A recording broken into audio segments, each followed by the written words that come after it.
You've probably chanted it a million times in math class. A squared plus b squared equals c squared. But let's be honest, it usually just stays on the textbook page. Today, we're going to pull that famous formula out into the real world. We're going to see how it actually works, turning it from something you just memorize into a tool you can actually use. And this really gets to the heart of it, doesn't it? You know the words, you can recite the formula, but the second it's hidden inside a word problem or a diagram, it's so easy to just freeze up. Well, we're here to fix that exact moment of hesitation. So here's the big secret. The math itself, the squaring and adding, that's the easy part. The real skill, the thing that separates success from failure, is correctly identifying the sides of the triangle before you even think about plugging in numbers. If you can master that, the rest is a piece of cake. To do that, we're going to build what I call the core toolkit. These are the 3 fundamental ideas you have to have locked down cold. Think of this as your setup phase. Get these 3 things right and the calculation will take care of itself. First things first, and this is non-negotiable. The Pythagorean Theorem only works on right triangles. That's it. That little square box in the corner telling you it's a 90-degree angle, that's your green light. If you don't see that, the formula doesn't apply. Period. Okay, next up, we have the legs. We call them A and B. These are simply the 2 sides that come together to form that perfect 90-degree corner. Just look for the L shape. Those are your legs. And honestly, it doesn't matter one bit which one you call A and which one you call B. They're interchangeable. And finally, the star of the show, the hypotenuse, C. This is the big one. It is always the longest side, and it's always sitting directly across from the right angle. Seriously, if you remember one thing, remember this. Find the little square box for the right angle, then just look straight across the triangle. That side you're looking at, that's your hypotenuse. Getting this wrong is the #1 mistake people make. Get it right, and you're already halfway home. All right, enough talk. Let's put our new toolkit to the test with a classic real-world example. This is all about translating a physical situation into the language of math. So picture this. You've got a ladder leaning against a building. The bottom of the ladder is sitting on the ground 6 feet away from the wall. The top of the ladder is touching the wall 8 feet up from the ground. The question is pretty simple. How long is the ladder itself? And this is where we do our translation. Think about it. The wall and the ground meet at a perfect 90-degree angle, right?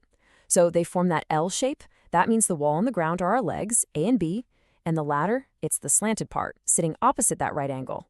That means the ladder has to be our hypotenuse, C. It's the missing piece we're trying to find. Now comes the easy part. Seriously, we just plug our numbers into the formula. So leg squared plus leg squared equals hypotenuse squared. That's 6 squared plus 8 squared equals c squared.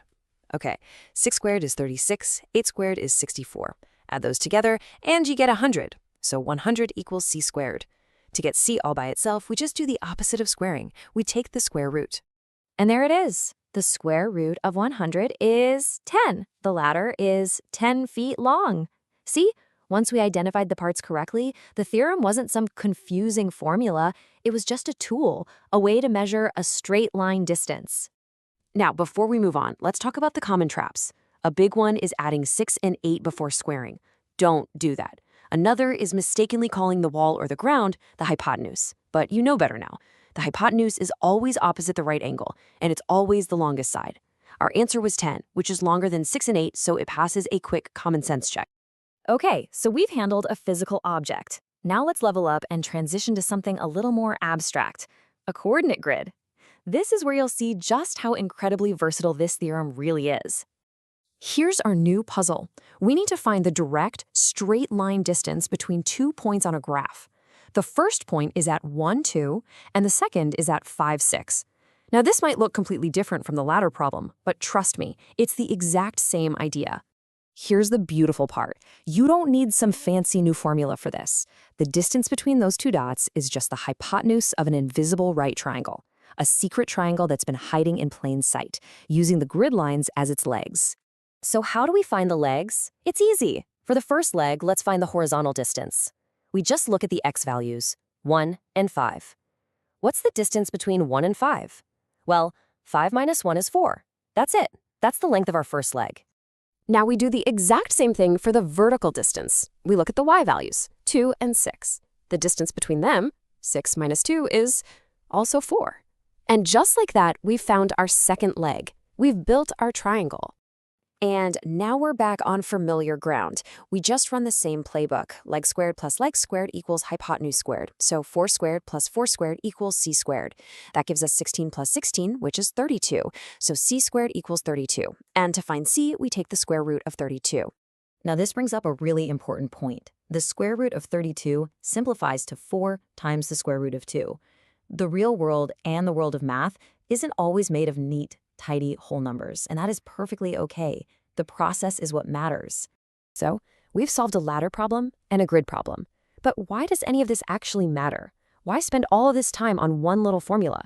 Because understanding this idea, that the Pythagorean theorem is just a tool for measuring distance, is the key that unlocks a huge chunk of higher level math.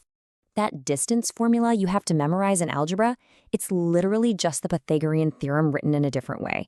The whole concept of slope, rise over run, that's just the 2 legs of a right triangle. This way of thinking is the absolute foundation for coordinate geometry and even for trigonometry. If you truly get this, you are way ahead of the game. So, I'll leave you with this little challenge. Now that you've reframed this old formula, not as something to memorize, but as a real tool for measuring distance, I want you to start looking for it. What hidden right triangles can you find in the room you're sitting in right now, or on the path you walk every day? You might be surprised by just how often they show up.